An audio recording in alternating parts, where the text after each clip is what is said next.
All right. Good morning, everybody. Today is Tuesday, September 27th, 2016. And this is Before the First Cup with Jules here on UCY.TV. Happy Tuesday, everyone. It is 57 degrees and partly sunny here in upstate New York. We had rain over the last 2 or 3 days, so it was quite lovely for getting into fall mode, but I'm happy the sun is back. And looks like it's going to be a pleasant week. So where do we leave off on Friday?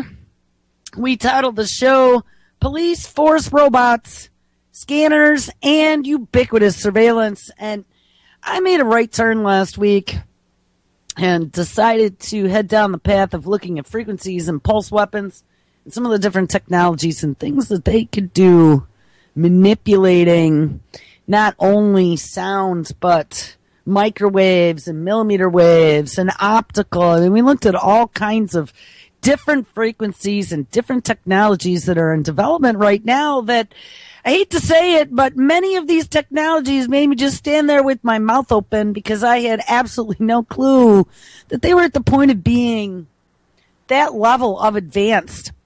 And I mean, we are talking even in 2009, we found a project, and I don't have it in front of me. Twice I've tried to talk about this with somebody, and I don't remember it, but it doesn't matter.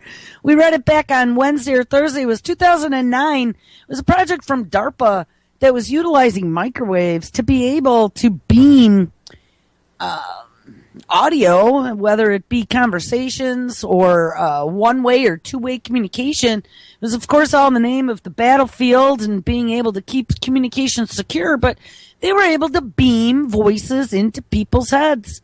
Now, if they're able to beam voices into people's heads, in this case, a soldier, what is it going to take to beam voices into someone's head to make them think that they're going crazy or to make them do something you want them to do? You know, we see a lot of strange things.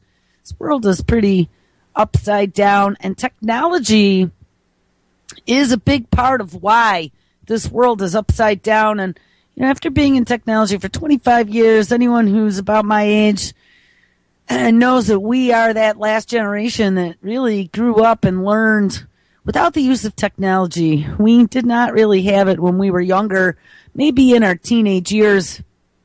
I know for me, we got our first VCR when I was like maybe 12, 13, 14. But I mean, we didn't have anything. We didn't have cable. We didn't have video on demand. We didn't have computers. You know, again, that was maybe 14. I got my first computer, but I grew up, you guys grew up without that 24/7 connectivity, that opening of the arms to technology to make everything we do connected with technology. Now, if you look, I mean, right now it's very difficult for me to do anything that I do for the network or even interacting with businesses or your bank or, you know, whatever. I mean, half the time, the only way to get your information is to go online, and don't think that that is going to become lessened in the future. It's going to become greater as we now have this march toward the Internet of Everything. Everything is going online. And if it isn't from a consumer business to business perspective, like I was saying, for like consumer banking, or go to Amazon for consumer purchasing. So that's your B2C, your business to consumer. You also had your business to business. So this is where you have your suppliers for components like Foxconn, a manufacturer of components for Apple, who has just replaced 60,000 workers with what? Oh, robots. South Korean robots, yep. But, you know, Foxconn also works with Apple. They probably have a business-to-business, a B2B connection on the back end, so Apple can see real-time what the numbers are being produced at Foxconn, so they can plan appropriately for what their release numbers are going to be. So now we have this third piece, and this is going to be Not just at a cursory level, right? We always had to maintain levels of privacy. And you weren't going to give away the store. Even if you were a business-to-business friendly partner, Foxconn and Apple are two separate entities who both make their own profits on what they do. They both have their own trade secrets. So even though you were sharing information, it was only very selected information. Again, when you go to your banking institution, your bank doesn't know everything about you. I mean, I guess they could if they bought a report from Experian or something. But, you know, when you sign up for a bank account, yeah, they need your social security number, some sort of ID, and your address and that, basic information. But they're not invading your life to pay a few bills and put a few dollars in there. But in this future that we are seeing now, as we are connecting everything to the machine, the Internet of Everything, we've seen precision medicine move into this realm now. We've seen electronic medical health records moving into this realm now. It's all going to be for your own good. Your records will be available everywhere, at all times, at all hospitals, because they'll be in the cloud. So if you have an accident, Johnny, we'll be able to know if you're allergic to penicillin. You don't have to wear that pesky bracelet anymore. Don't worry about it. Just check this box. Check this box. So anytime we do a DNA swab or a blood test or whatever, and we find something about you, we put your data now into some sort of research pool. We've opened all these records up as part of this cohort program. The federal government, to be able to utilize for the good of everyone, step right up. Your data, even though it might not have your name on it, at least in this database, it doesn't. We'll be able to use your data as a collective way by doing an algorithm to determine what everybody has in common and how we might be able to cure disease en masse. Wink, that's what we're telling you. But in the meantime, they're getting you to give up your most personal information, all in the name of curing disease. Next thing is going to be all in the name of authenticating to this Internet of coming everything. You know, there's hackers under every bed. We found that out on Friday with police force robots. There are terrorists everywhere. And we also have cyber hackers. And oh my God, lions and tigers and bears. Oh my. So we have to come up with a way to combat all of these 21st century dangers. You know, we found out in looking at these millimeter wave scanners and things of that nature that a lot of the issues that we have today, like terror, a lot of these things, we saw them sort of evolve back around 2001, at least for this last decade and a half. And we found people who had been in our federal government supposedly keeping us safe, like Chertoff, who, when they got out of public office, found a way to capitalize on some of these technologies that they had had access to, but now are in private life. So Chertoff was the one who came out with this little company who's rolling out these microwave scanners to all the airports, the nude scanners, all in the name of keeping you safe, make sure that we don't have a terrorist with something under his clothes. We also talked about General Keith Alexander, former head of the NSA, the one who was the granddaddy of creating all of these different military-based cyber patrol attack divisions within our Department of Defense. If you ever, and I know I've mentioned this a lot of times, but I know, you know, if you haven't listened to every show, you might not have known about this. There was an expose done on General Keith Alexander in Wired magazine back 2 summers ago, June or July. Search Wired Keith Alexander and NSA. If if you want a hair-raising experience to see how far our liberties have been lost, this man has secret cyber patrol hackers working for him in every branch of the military, all in the name of tracking foreign actors who, of course, want to do bad to the United States. But don't forget, back a few months ago, maybe it was even a year ago, close to a year ago, they had merged two divisions within the NSA. They're calling it NSA 21 now. And that was the internal group, the group of the NSA that supposedly was watching whether or not we had vulnerabilities in our common software like Flash, Adobe Flash, or Apple QuickTime, simple things on our desktop that might have security holes where someone could exploit it, hackers everywhere, and get into your machine. So that was your internal division of the NSA.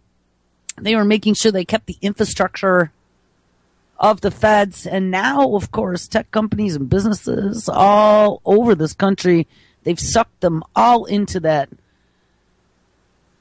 network of being a part of keeping us all safe. The NSA is butt-patting all of the big tech boys.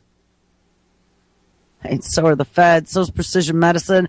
It's just gotten so dirty. They're all a part of everything. But then the other side of the NSA 21, the yin and the yang, was the external division who looked for espionage as well as foreign actors who were looking to do damage to this country. And they've now merged these two divisions into one.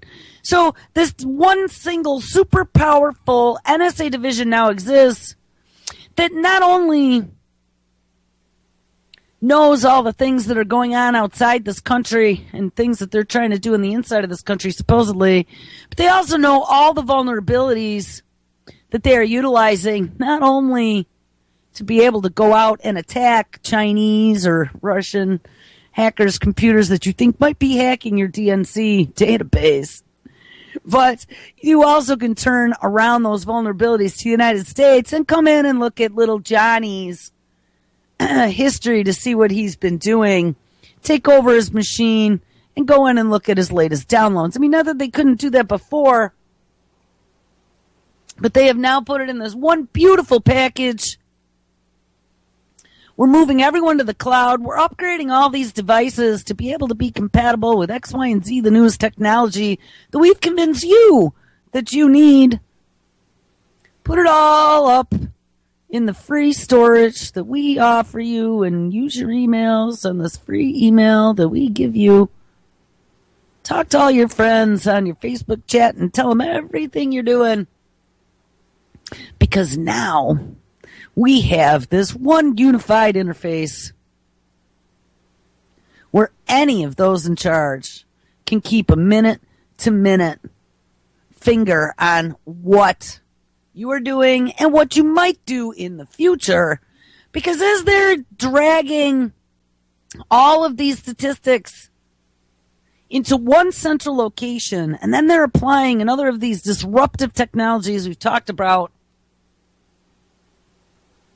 disruptive technologies before. Right now we have a large number of technologies coming right at us that are all disruptive. Normally you only get one or two every decade or so to turn an industry on its head. And the difference between in the past and now is that these are all coming at us at 100 miles an hour. Complete wanton lust for riches, power, fortune, not paying attention, not caring, or maybe even by design, to what this is going to do to not only our privacy, but to our environment, and eventually to us as living organisms. And that's kind of where we have spent a lot of time, is looking at how technology is changing humans, changing the planet, how nobody's watching the store, how every minute on this planet is so beyond the danger zone that, honestly, every morning I wake up and the world is still kind of the way I remember it. I go, phew, we made it another day. Like, how is that even possible? But it's true. We have gotten so close to that edge right now for so many different things, with so many new disruptive technologies coming right in our face, and nobody giving two shits about how bad it's going to screw us up, because there's always good reasons, keep you safe, cure your cancer, feed the world. Oh my God, global warming. I mean, they have all these different push buttons. Johnny's got the measles.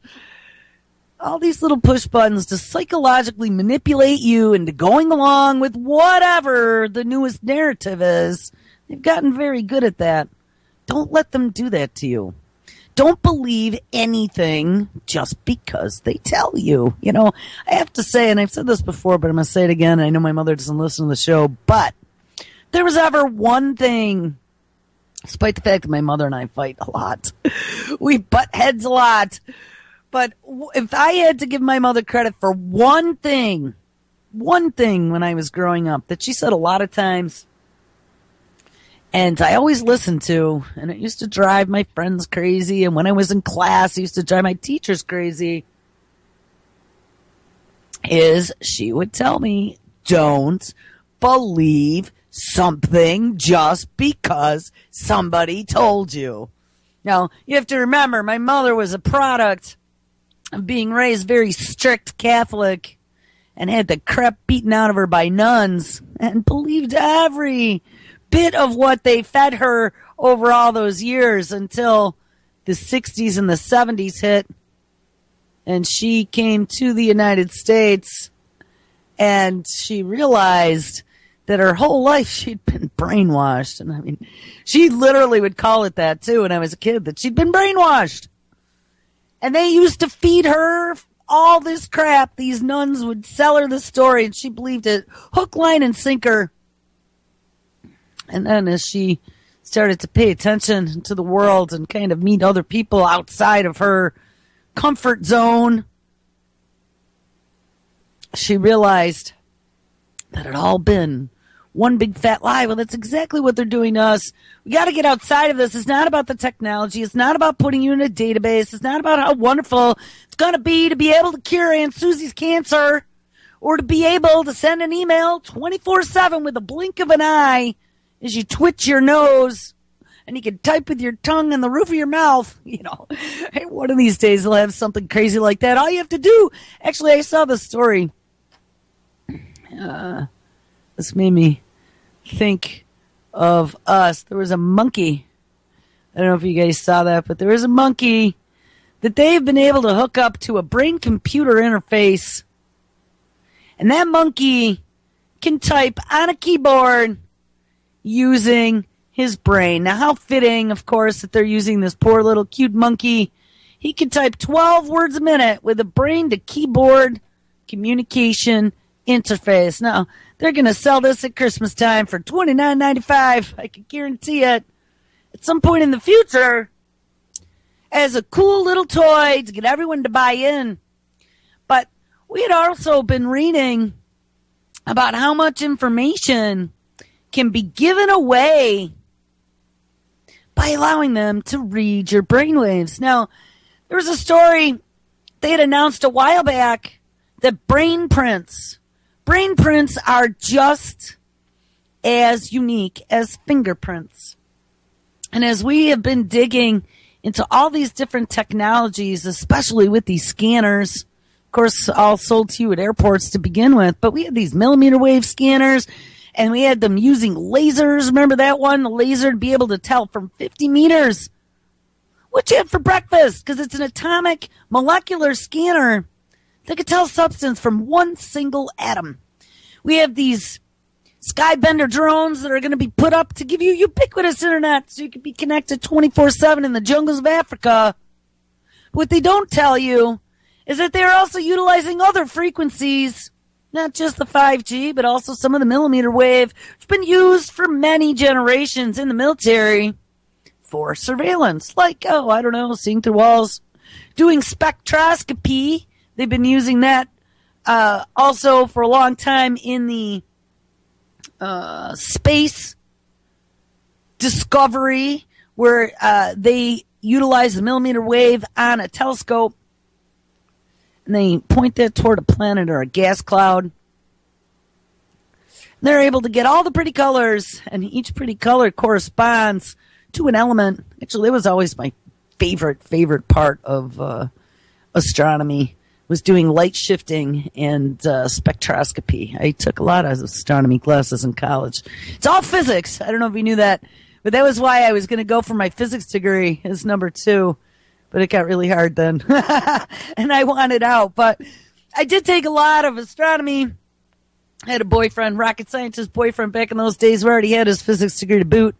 And I had a really good astronomy professor, Dr. Brink, I remember his name was. And he had been doing it for like 30 years. We had our own big-ass telescope at the university, so it was pretty neat. But anyway, they're using the millimeter wave. They've been using it to determine minerals and elements in space for a long time. And now they are taking a lot of these technologies and they are turning them toward planet Earth. They are utilizing them to be able to breach your privacy without you even knowing it now. We found out another thing they could do with these millimeter waves is not just see through your clothes, and not just tell what you had for breakfast, not just beam, and this is the microwave, not just beam voices in your head, but also they were messing around with utilizing it for detecting chemicals or biologicals. So it's going to be now in the name of protecting you from terror, not just scanning you, not just replacing Stop and Frisk, as we heard them talk about on Friday with the NYPD's new Terahertz scanners that were given to them by DARPA. Yeah, it's all in the name of getting rid of Stop and Frisk. We also found out that the mail is being scanned because we had anthrax attacks after 2001. And they are able, now with some of these new terahertz scanners, to go down 8 or 9 pages of paper, scanning a book without ever opening the cover and read what's in it. And they are doing the same thing, all in the name of mail bombs, at the post office, scanning any suspicious packages so they could see inside and determine what you're sending. Pretty interesting. Just as we have pressure cooker bombs going off in New York City, yay, don't worry about it. We already have this new technology from DARPA all over New York that we are going to be able to mess around with, and it's been justified now. Right? We got all this crazy shit going on. But even more disturbing is at the very end, we found out that terahertz radiation, according to a study done out of Los Alamos in conjunction with a scientist from MIT, 2009, they brought up some real concerns in their research about how this terahertz radiation that's going to be everywhere. Remember, even cell phone radiation causes damage and potential cancer now. Causes brain wave issues. It causes you to be influenced by an external field. We talked about not just cell phones, but wireless, 802.11 wireless, your microwave frequencies, then these millimeter wave frequencies. We're being bathed in them on a daily basis. Nobody really knows what the end result is going to be because we're just pushing forward as humans, embracing technology because they told us we should. Because this is the best way for the future. This is the new economy. This is how we're going to save you and Aunt Susie, is being a part of this big machine. And as Obama announced all these initiatives over the last year, including the precision medicine and the brain project and who knows what else, I don't know, the antibiotic resistance. We have this big cloud computing initiative and supercomputing and AI. As the feds are investing in all these disruptive technologies to push us completely off a cliff, to replace all the jobs with robots. I don't know if we're going to make it there today, but I found some interesting stuff the other day. And we're stepping up wondering why we end up with strange illnesses. Well, don't worry, because the future is coming. Future is coming from the laboratory, as we have scientists now telling us, of course, you anti-vaxxers, don't worry about some of these synthetic virus-like particles we're putting into the vaccines we're injecting into your 10-year-old child. No.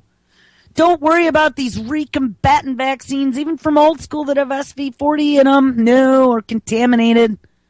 All kinds of other animals that shouldn't quite be in there, but don't worry, because that's how it happens when you set up a vaccine and you utilize your original strains. Don't worry that there's aborted fetus. From way back when, one of these germlines. There's aborted fetus in one of the vaccines. I think it's the MMR. But don't think about how that might actually get in and integrate in your child's DNA. No. Now we have all this other great stuff coming out. We have these synologics, biologics, genetically modified CRISPR bacteria programmed with programming language, because we know how to program cells now to be able to act and react to different things that it can biosensor inside of your body and potentially cure you as a little bloodstream doctor, or maybe a gut bacteria doctor, or maybe a little brain doctor. We even read about that one where they could put little nanobodies in the brains of a patient. And then they were able to have someone on the outside use their brain waves to be able to get the bacteria, the little DNA bacterial machines that they've put into this other organism, use their mind to make it dispense medications by just thinking about it inside the target. And it's just, I know I could talk about this stuff all day, and trying to explain it in a way that doesn't sound complete lunacy after we've already done it and read all of the actual research is very, very difficult to do. But trust me, people, go through the notes of the shows that I've done over the last few years. I gotta say, there's 377, I think I looked the last time. Just completely unbelievable that there have been, and I didn't even archive my show for probably the first year and a half, because I was afraid. I didn't want to be on record talking about any of this stuff, but you know what? It's all balls out now. There's just no putting that genie back in the bottle. But there's 377 shows. I would say probably the last 2 years I've been doing the extensive notes where I spend almost 2 hours every day after the show making links to every single thing I talk about. I go through, I listen to the show, and I find a link to a story that talks about what I talked about. They're all there. You can find it. They're out of science journals. They're out of university publications. They're out of the National Institute of Health. I'm not going to some whoop-de-doo out there blog that's known for conspiracy. Okay, we are looking at the actual published results. Now, here is something that we ran into a long time ago. So we found out they're trying to sell us all these things that are going to keep us safe, this newfangled technology that they've been putting taxpayer dollars into, and it's going to cure you now. But we found out a long time ago, there were a bunch of college students at NYU as part of a project with a professor that they found out when they started digging that a large number of these studies that are out there potentially had issues, maybe even as far as being fraudulent. And we have this regulatory agency called the FDA. The FDA that they want to get rid of because, the FDA is standing in the way of 21st century cures that Congress wants to be able to pass so it can circumvent any of the safety processes and go direct to clinical trials. Then, of course, if they have a positive income, step right up, sick and desperate.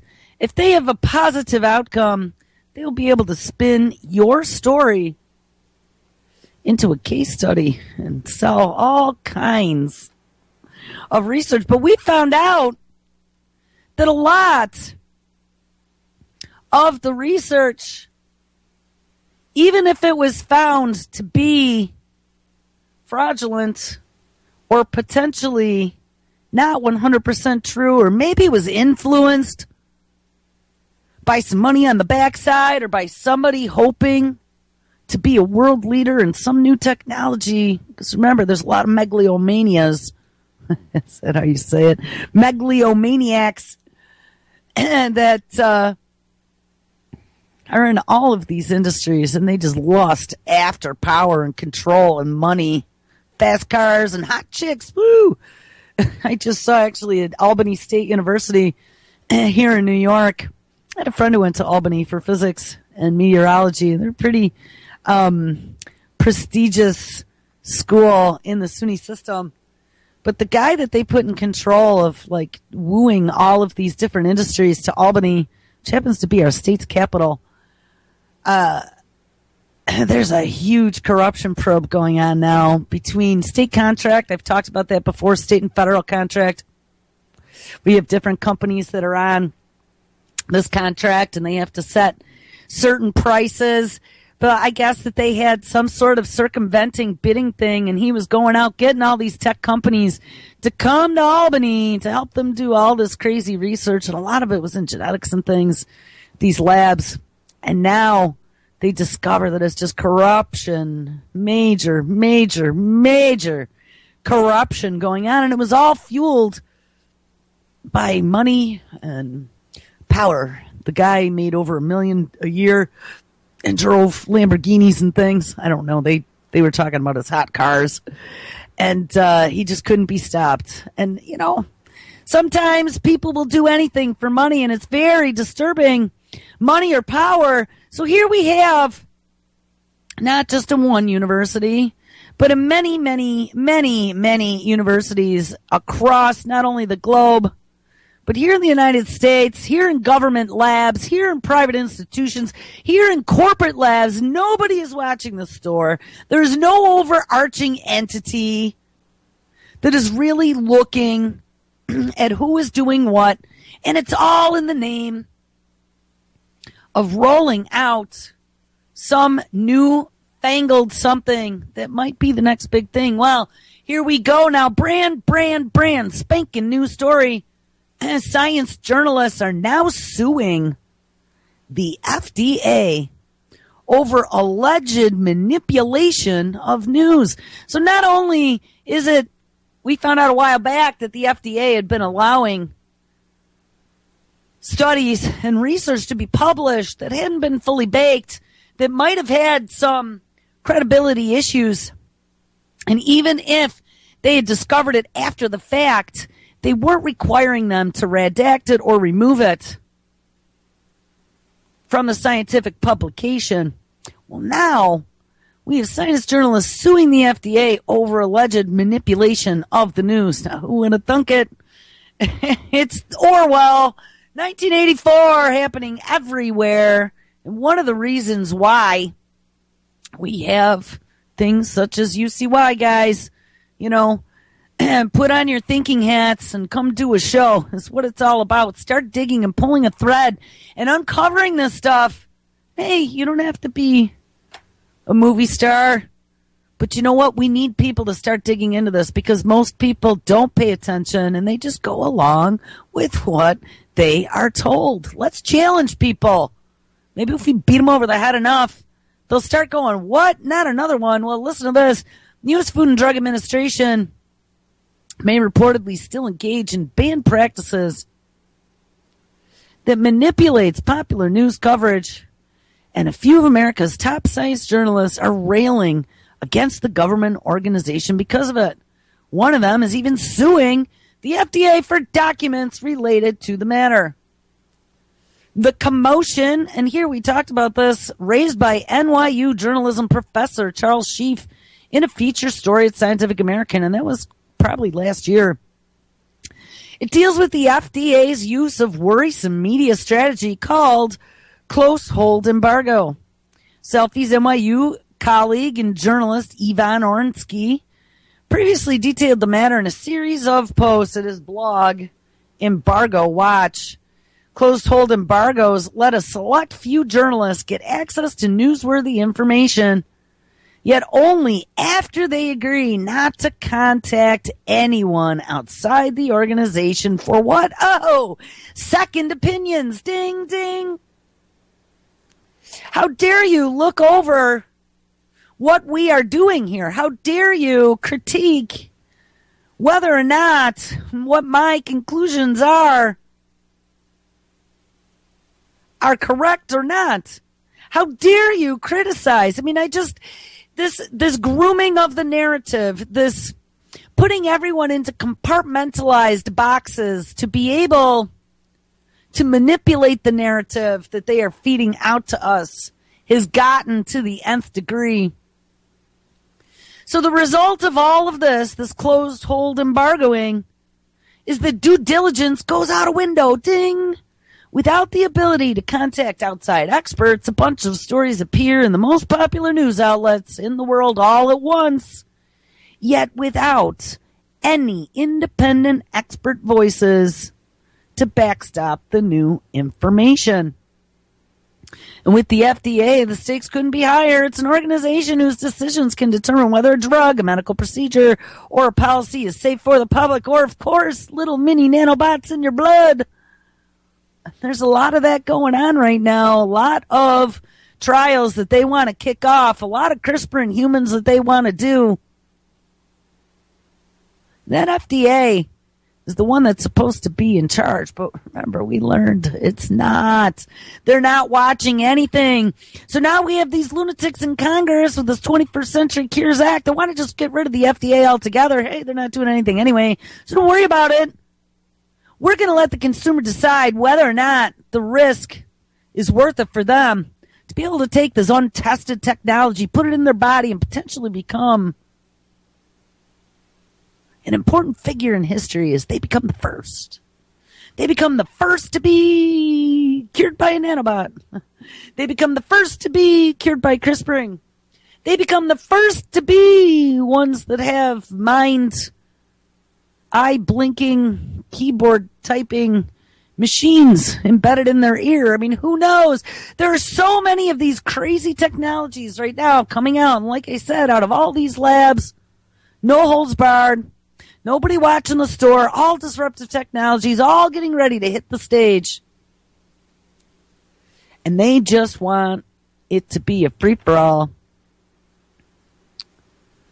Says some anointed outlets who do agree to close hold embargoes do add third-party sources to their online stories after the embargoes lift, but many don't. And in that situation, the journalist is allowing his or her reporting hands to be tied in a way that they are not going to be anything ultimately other than a stenographer. Right, just regurgitate what you're told. And as a result of the uproar, the FDA officially banned this practice in 2011. But journalists notice that the agency has secretly defied itself, surprise, in 2014 over a major announcement of e-cigarette regulation. And Steve suspects that the FDA is still clinging to close-hold embargoes. The policy against closed-hold embargo still stands, just as it did before the last closed-hold embargo. But the smart money says that the agency's unofficial policy still stands too, and favoritism as well as close-hold bars embargoes continue, and it's apparently too sweet an arrangement for the FDA to simply walk away. Absent of any indications from the agency, it's anyone's guess whether the close hold embargo is still in use at the FDA, and if so, how frequently. But Unsatisfied with the information vacuum, Cefi says he is suing the agency for access to documents about their embargo practices.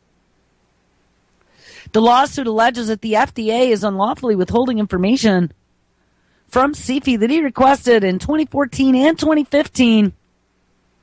And part of the haul of documents that he has asked for and received in a heavily redacted form, ding ding, is regarding the FDA's embargoed practices. Now, wait a second. The FDA is a public institution that's paid for with taxpayer dollars, who's supposed to be keeping you safe, who is doing some sort of manipulation on the backside so you don't actually get all the information and you don't get any type of peer-reviewed third-party studies. No. And when somebody sends a request for a FOIA about these practices that they supposedly ended in 2011, the gentleman gets a document that's redacted. Why would it be redacted? What kind of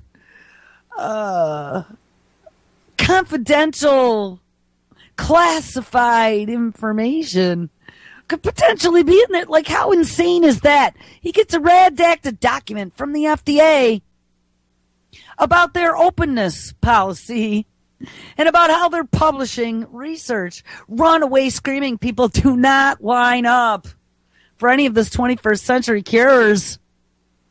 That should be a red light. Boop, boop, boop, boop. They don't want you to know what they're doing, who they're butt patting or rubbing, what kind of money is sliding between whose hands.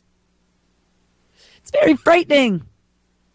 It says FOIA lawsuits take a long time to resolve, and I'd be surprised if things are resolved before mid next year, Cefi said. But right now, they are providing additional records every month. They're required to produce a few, but after that, there is an additional question of whether or not they are redacting appropriately. My view is in many cases they aren't, and we're going to have a fight over that as well.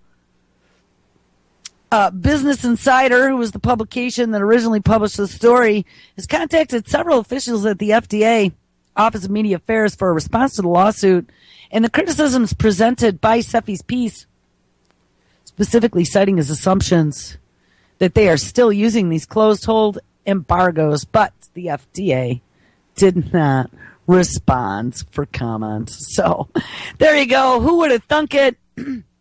But guys, what's so important about this is we're talking the FDA that is supposed to be protecting you, me, Nana, little Susie, Johnny, from all these companies that are doing mad science gone mad without any holds, in a lab somewhere, and putting it onto the market, thinking that, research has been done to tell you that there are no problems. Remember, they had some big, huge study that came out just recently saying there is no evidence that GMO have been dangerous to the environment or to people, but there is so much independent research and to tell you that we have big issues with Roundup, glyphosate in the environment.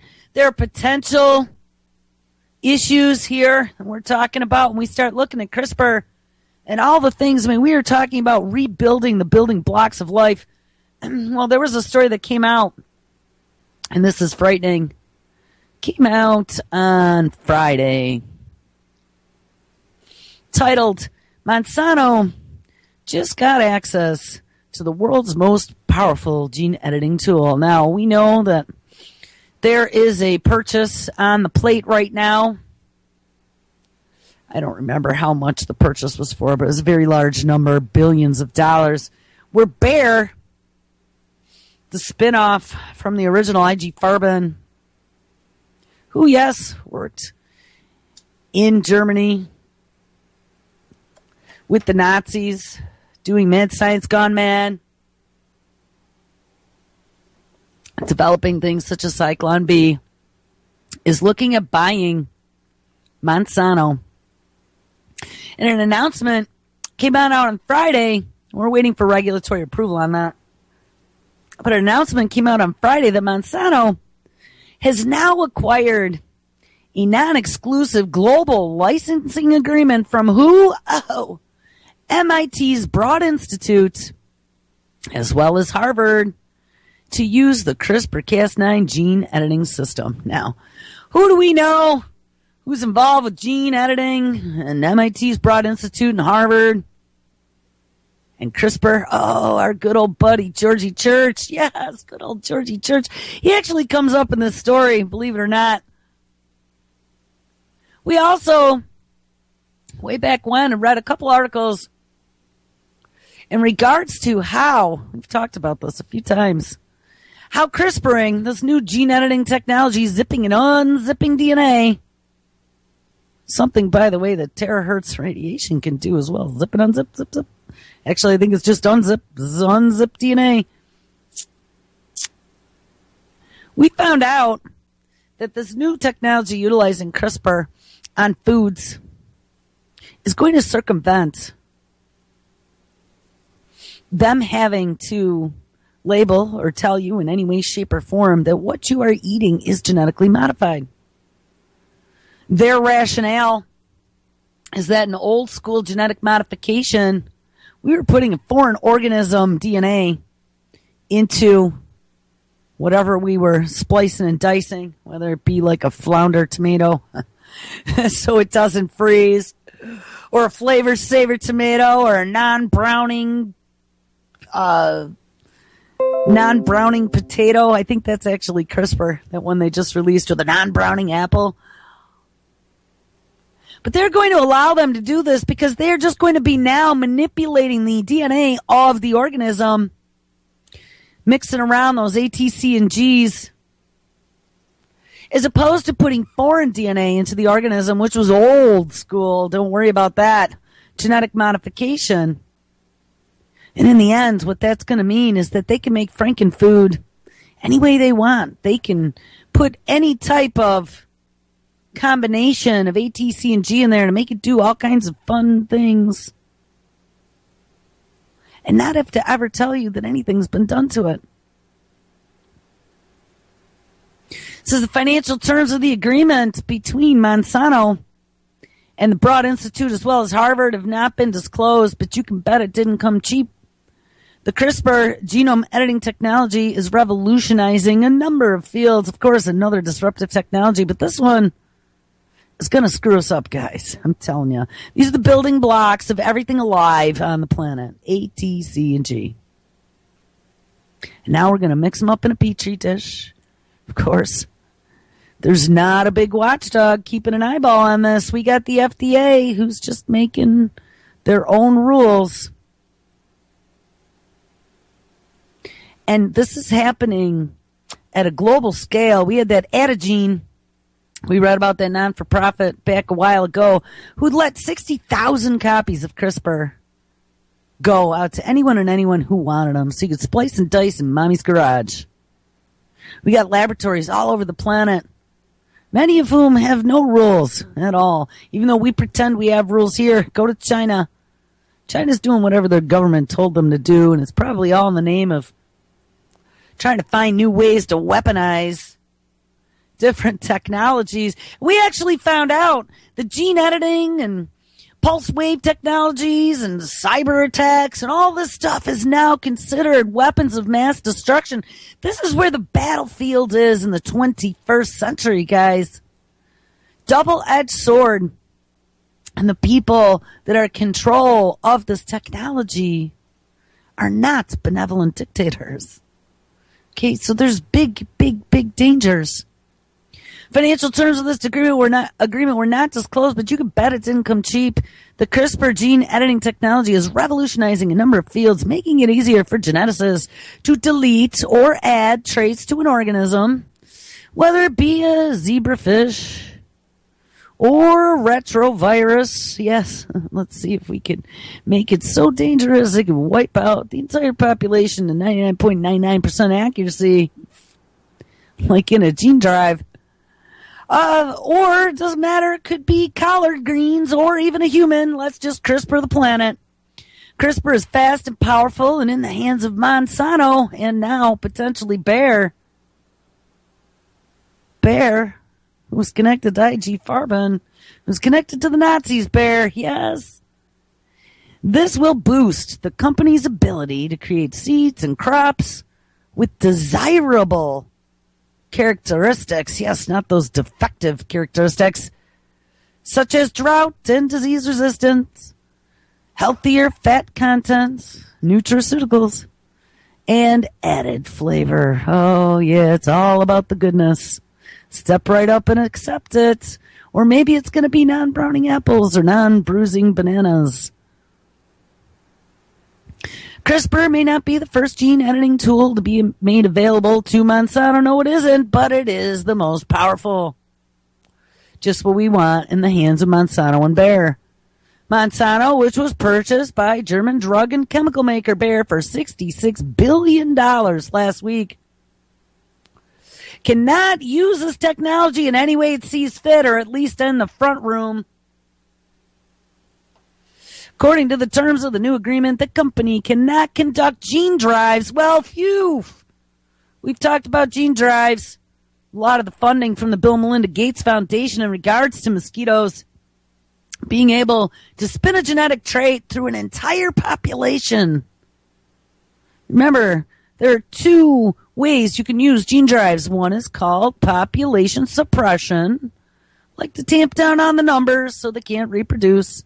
And another one is called population elimination, and that is to wipe an entire species of creature off the face of the planet. So, according to the terms of this new agreement, a company cannot conduct gene drive experiments, a pending technique that would push a genetic characteristic through a wild population of animals such as mosquitoes, frogs, and weeds. And a flawed and ill-thought-out gene drive could result in unforeseen ecological consequences, which is why the practice remains so controversial. Now, how good does that make you feel? That the only thing standing between Monsanto creating gene drives to wipe out entire populations on the planet, and they make your food and your pesticides, happens to be an inked agreement that says you will not do that. These criminals don't listen to agreements like that. I mean, maybe officially, quote unquote, but in the back room, they already have access now to the technology. They've licensed it. It's like opening up the key to be able to see how it all works inside. You're not going to convince me that they're not going to take a look at how gene drives work and come up with some new technology somewhere that'll be able to do this in the back door. That's like how this CRISPR all of a sudden is circumventing any of the old school ways of genetic modification. So, you know what?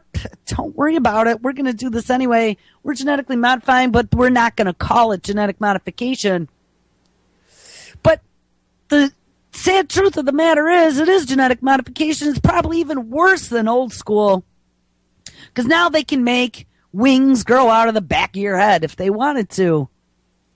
Says this new agreement also stipulates that Monsanto cannot use CRISPR to create so-called terminator seeds, which are the genetic use restriction technology not allowing seeds to reproduce. This practice of creating sterile seeds, many fear that Monsanto owns a patent of this technology, will someday opt to start using it.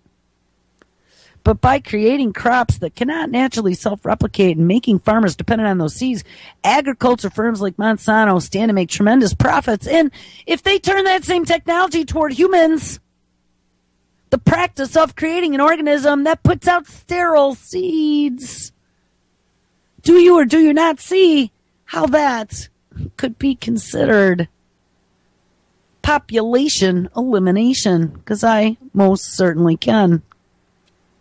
This new licensing agreement explicitly forbids this. Well, again, finally, Monsanto cannot use CRISPR to do any work on tobacco that is intended for smoking. Now, remember, tobacco, they've already been doing genetic modifications experiments on down at Texas A&M University and DARPA utilizing tobacco to express antibodies, all in the name of, in the beginning, it was the universal flu vaccine, and then they got into some of that Ebola stuff, and it was part of the Blue Angel program. So it's interesting that they're banning them from tinkering with tobacco, especially stuff intended for smoking. I thought about that. And this includes R&D to create tobacco plants that are more tolerant to temperature extremes or insects, or to increase crop yields. So it's good to see that CRISPR's patent holders are considering the ways in which this powerful new technology could be abused. Yeah, but the fact that we are licensing it to companies such as Monsanto doesn't say much for your ethics as to who you do business with. And what's more, the new license puts restrictions on a company that has rather poor environmental and social track records, though more anti-Monsanto hysteria exists than is probably warranted, says you. Owing to a U.S. Department of Agriculture loophole, many foods produced by CRISPR will not require any regulatory approval. Ding, ding, ding, like GMOs today do, which they really don't much either. This is because this technique does not involve the insertion of a foreign gene, like I said. It involves the deletion or modification of an existing one, and these custom-designed food products could start appearing on store shelves fairly soon without you ever knowing about it. Gene editing has a potential to bring even more worthwhile benefits. Oh, how wonderful. Given the worsening effects of global warming. Like I said, all in the name of keeping you safe, our crops will increasingly have to withstand the effects of drought, heat, and pests. And thank freaking goodness now Monsanto has access to CRISPR from good old Georgie Church. But wait, the Washington Post then comes out with a story. What is the difference between genetic engineering and eugenics? Well, hey, Washington Post, good old Jeff Bezos of Amazon. Very freaking good question. Especially when we consider the connections between Bayer and IG Farben and Monsanto and CRISPR. All right, guys, make sure you stick around. It's Tuesday. Mr. Kevin Blanche is live up next, and all kinds of great live radio tonight. Have an awesome Tuesday, and I will catch up with you tomorrow. Everybody take care.